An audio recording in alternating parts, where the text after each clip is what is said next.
that running risk assessment based on a technology connected to the goals of the organizations, connected to the readiness and resilience of the organization with the real scenarios is a great tool that can help you run 20 scenarios a day and not one question every 3 months. And I think that's very helpful also to explain to the decision makers what's the best option, what will be the impact. Sometimes the impact will be bad, but you need to understand it before you make the right decision. And I also think this can be a good tool for the risk managers in the organizations to bring them to a higher level, briefing the decision makers in real time on the decision-making table. Hello, ladies and gentlemen, and welcome to our Risk Management Show podcast, where we explore critical trends and strategies shaping risk, security, and leadership today. I am your host, Boris Agranovich, founder and CEO at Global Risk Community, and our guest today is Nissim Titan, founder and CEO at Forecast, which is an AI-powered decision intelligence platform that helps organizations navigate complexity and make smarter decisions both daily and strategically. So, Nissim, welcome to our Risk Management Show podcast today. Hi, Boris. Thank you very much for having me today, and also heard a lot about your podcast, and I think you're doing a valuable work regarding risk, especially for decision makers. So thank you very much, and I hope you have a lot of listeners for you. Absolutely. Thank you very much for your good words. And today I think we will have a very thoughtful conversation on the topic of decision-making blind spot, why leaders misjudge risk. But before that, Nissim, could you tell us a short story about yourself, your career path, and what brought you to where you're right now, and what you guys have at Forecast up to these days? Yeah, sure. So myself, I've been over in 2 decades developing decision support solutions, mainly working with decision makers, understanding their problems, their gaps. I like to say that I understand decision makers, in their problems. Mainly, they don't have options. They don't understand the risk. They don't understand the impact of things.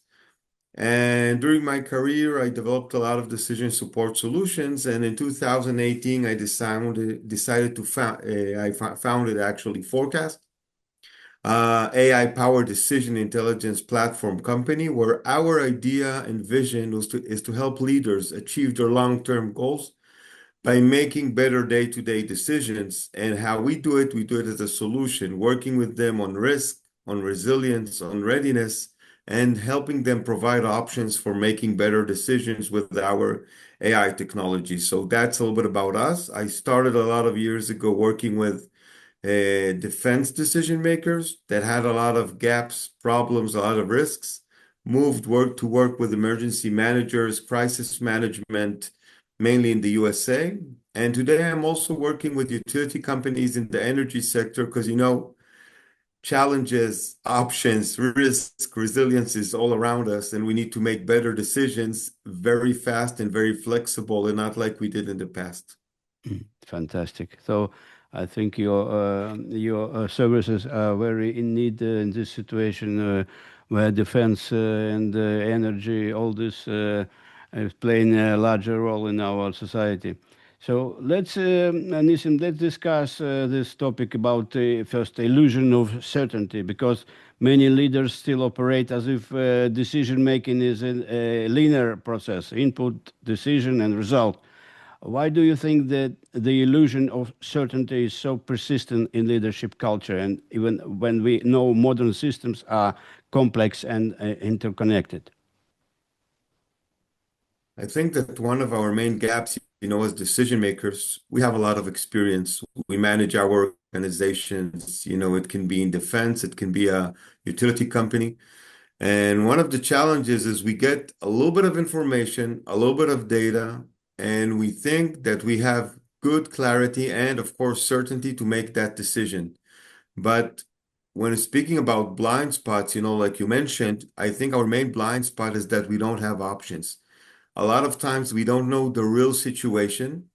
We did some kind of risk assessment, but we don't know the impact of the different risks on different operations in our organization. We don't know our real resilience. We don't know the readiness of our people to manage some kind of event.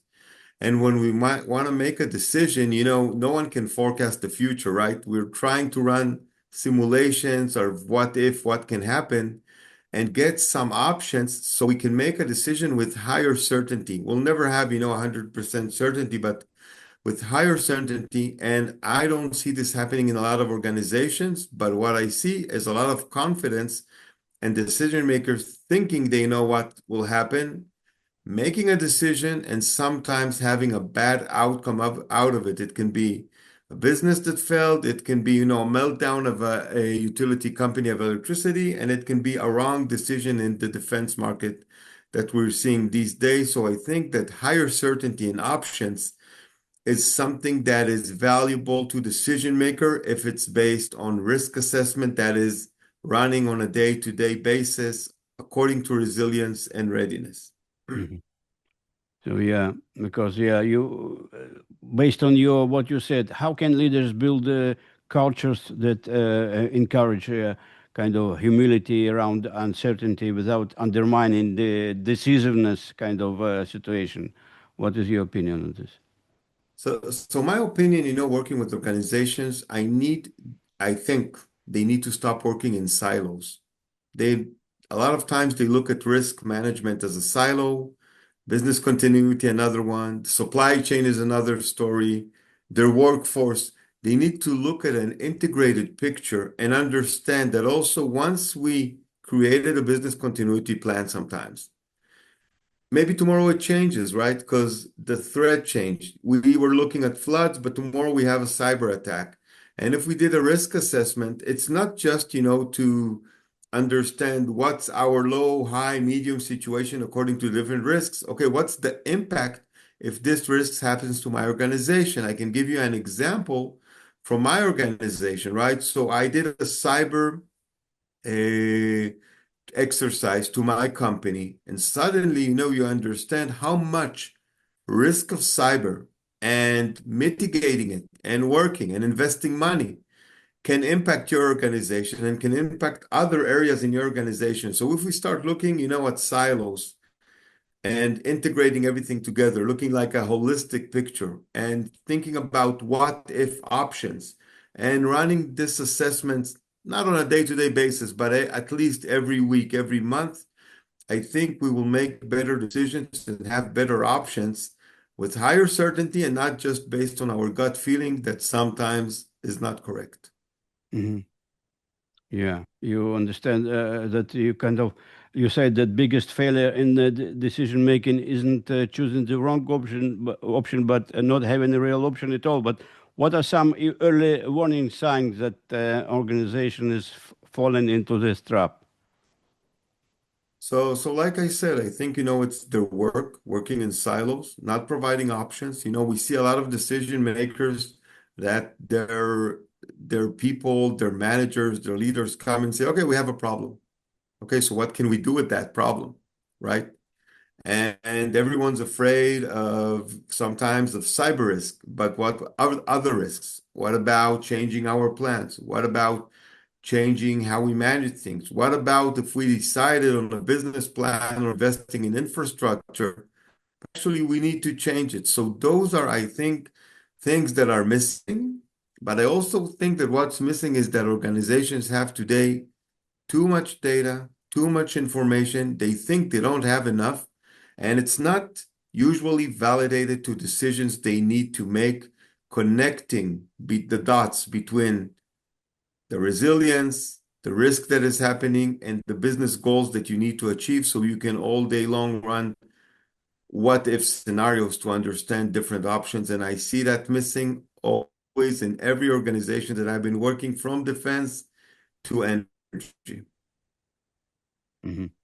So, in your experience, what practices or frameworks help teams move from presenting kind of a single pre-baked recommendation to offering a range of genuine risk-informed scenarios? I think the first phase that I see with organization is that they need to start top to bottom and not bottom up. Because a lot of organizations speak, first of all, we want to make good decisions. Let's talk about data, data-driven decisions. And I say, no, talk about decision-driven and not data-driven. Why? Because if we say, okay, if we look at what's the goal of the organization, what they're trying to achieve, who are the main stakeholders, it's like a tree. We're starting to go down.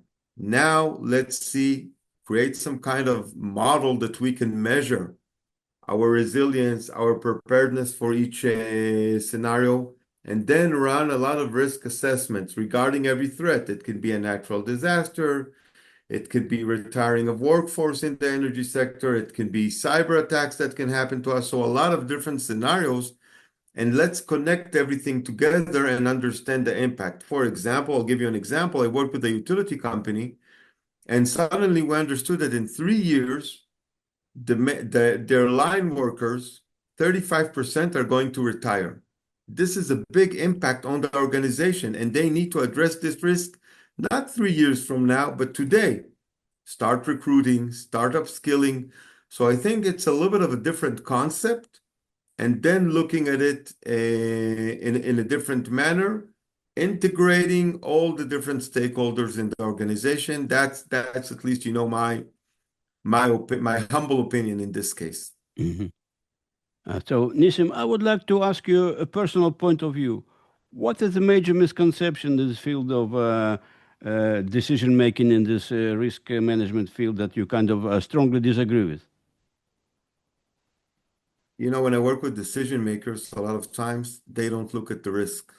That's the problem. So it's like there's a group in the organization that is running risk assessment, running threats, running scenarios. Okay, they did that work. Okay, we understood.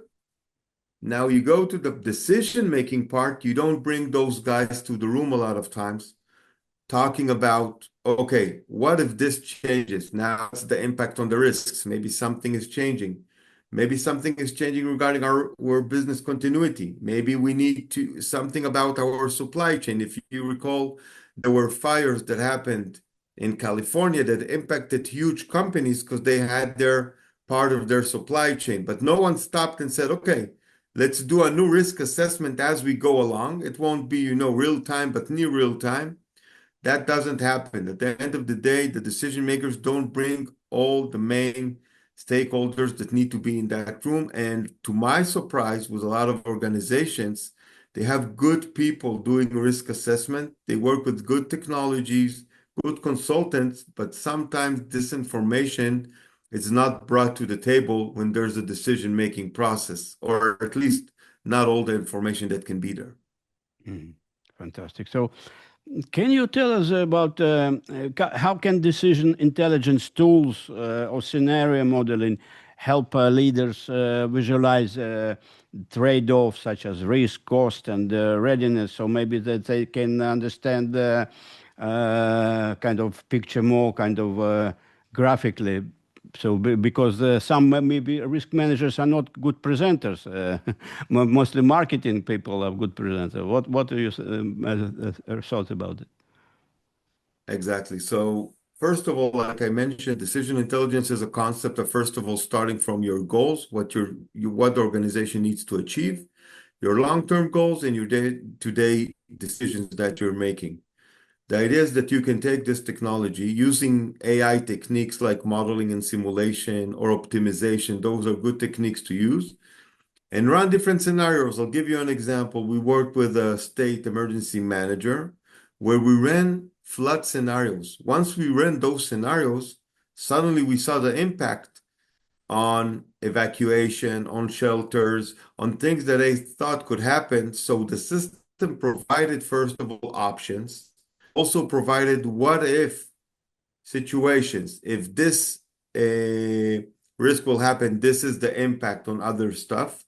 And it also visualized it with options. So the decision maker, first of all, like you said, risk managers aren't good, they don't create good presentations, but they can use technology to visualize this is what's going to happen if this risk happens, and also explain through that what's the trade-offs, what's going to happen if we invest just in the risk of flood, what can happen in other areas that we have vulnerabilities in this case. And I think that running risk assessment based on a technology connected to the goals of the organizations, connected to the readiness and resilience of the organization with the real scenarios is a great tool that can help you make run 20 scenarios a day and add one question every 3 months.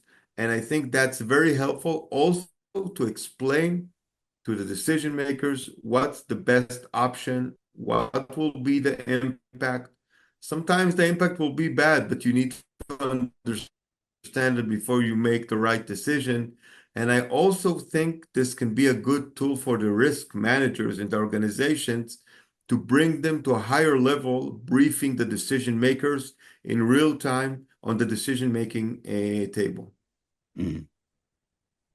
So, because many organizations treat risk, I used to be myself risk manager, treat risk management as a compliance checkbox, like high, medium, low, kind of these pictures, and rather than a true decision input. What does it take to shift from risk probability thinking to kind of impact of awareness?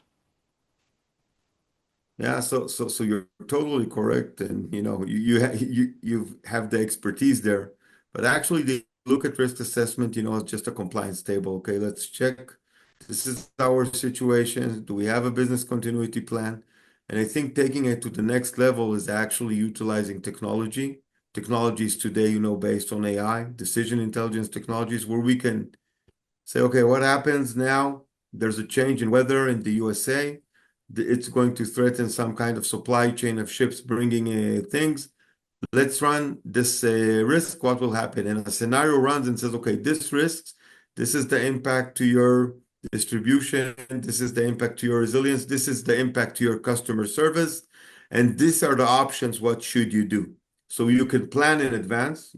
From my opinion, 85% is understanding the risks, understanding scenarios that can happen, and being ready for it. So if you're more ready, more resilient, then I think 85% of being ready for an event is that. Because the idea is that when a disruption happens, you you know you perform, you bounce back as fast as possible. I think that's a big value that risk managers can bring to the organization if they move from just being a compliance point of view to an risk impact point of view. So we're part of the decision-making process, part of the scenarios, part of the impact of what can happen, and being ready for those situations and bounce back as soon as possible. Because at the end of the day, especially in the business world, but also in defense and emergency managers, the event will happen, the disruption will happen.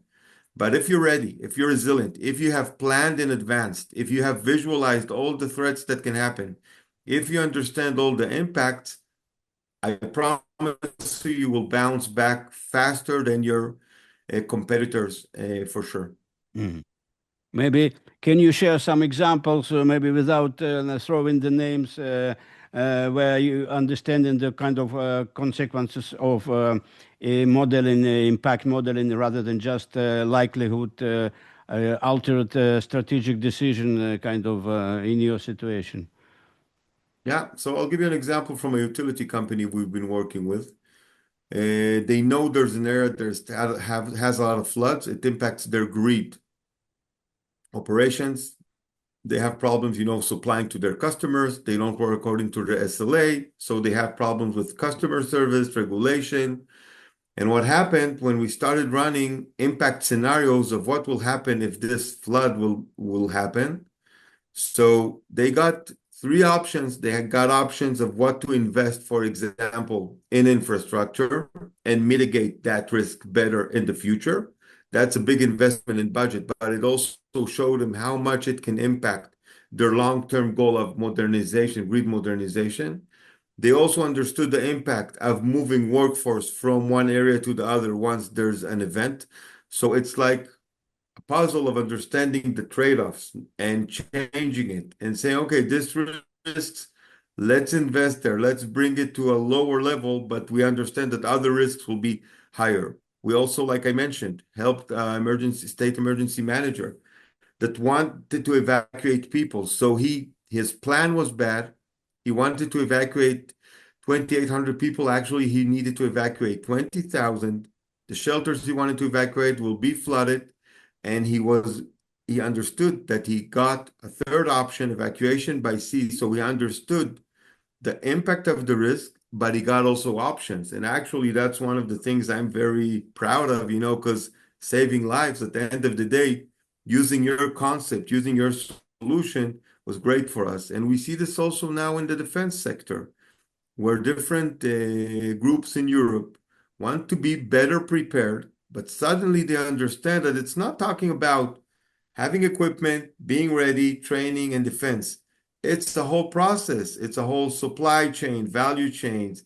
You need to have factories and roads. And today, with all the threats of disruptions of weather and drones, and you see what happened to airports sometimes. Exactly. So today, our homeland is part of our defense security. Data centers are part of how we provide them energy, so we don't have meltdowns, so we can also use AI for cyber attacks. So it's all connected today, and I think that the game of risk management changed. Decision makers need their risk managers with them, and they need a tool that can play scenarios and understand the impact on a day-to-day basis. And always, I welcome people to come and see customers we've worked with and our technology and learn a little bit more just to share information. That's important from my point of view. All right, fantastic. So, if we summarize our interview for someone who is listening and would like to walk away with one or two major takeaways, what would that be? From my point of view is, first of all, let's understand what's your long-term goals. Let's help you address those goals and by making better day-to-day decisions. And how do we do those better day-to-day decisions? We run risk assessment, resilience, and readiness through a lot of simulations to provide you options and give you higher certainty.